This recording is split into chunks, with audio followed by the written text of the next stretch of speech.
Well, hello guys, it's Chris again. It's one of those mornings once more. It's about 2 in the morning here again in Oregon on Highway 84, eastbound, westbound, Corbett, Cascade Locks, Troutdale, the Gorge, Hood River area, Multnomah Falls area. Anyway, we got another call, and this time it's a vehicle that ran off the road, hit its bumper or fender or body itself somewhere in Cascade Locks. The driver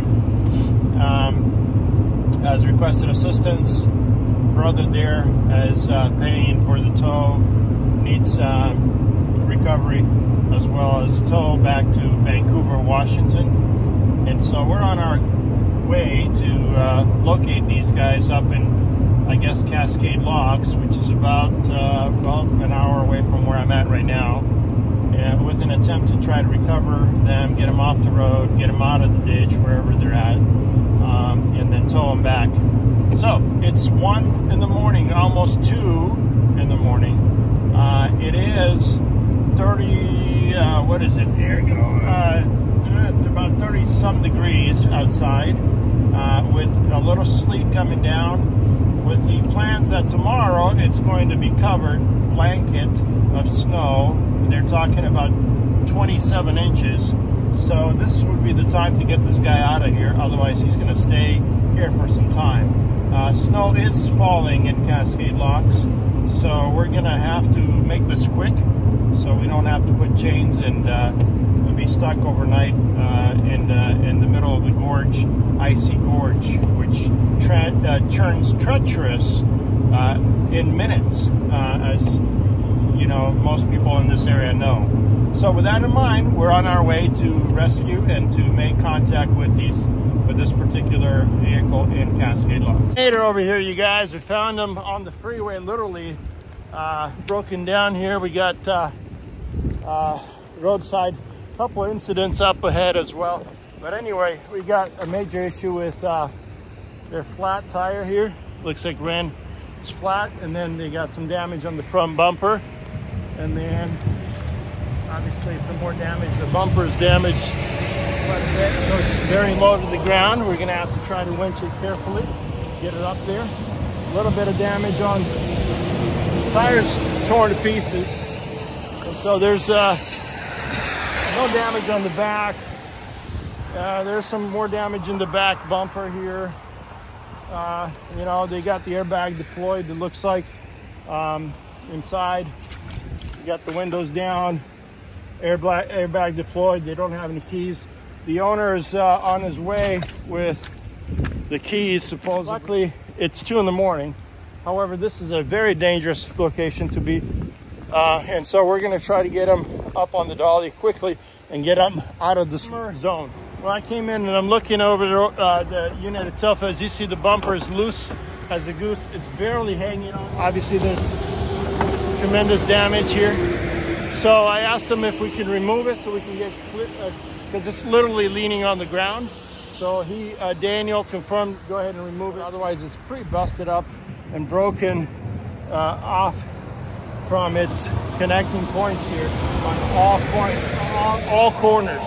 So this bumper will fall off on the road if I don't move it. So I'm gonna have to try to move it out of the way. There's no way to secure it without taping it down or whatever, but it's barely hanging there by a thread, literally only because it's holding on to the headlight, pressed between the headlight and the connecting point right there. So we're going to remove the bumper because Daniel gave us permission. Vehicle's up in the air on the dollies. We're ready to go. We got a secure strapped, ready to go. Truck is pulling it. We're heading out to Vancouver now with it. Well, we're on our way with the vehicle in the heavy torrential rain, sleet, ice, whatever it's coming down in the 30s. Right now the windshield is kind of covered. It's getting a little bit hard to see out here in the gorge. The vehicle is secure. It's behind me on the dolly being pulled. Luckily, it does not have mechanical damage to the rear axle does have some undercarriage damage from, I guess, whatever he hit or whoever hit something. They damaged the bumper and it's completely out of alignment and pushed. So they did a big impact on the left side, and you know, and that caused the damage. Then they drove the vehicle on the rim for an extended amount of time, and they came to a stop. So the vehicle sustained a few areas of damage.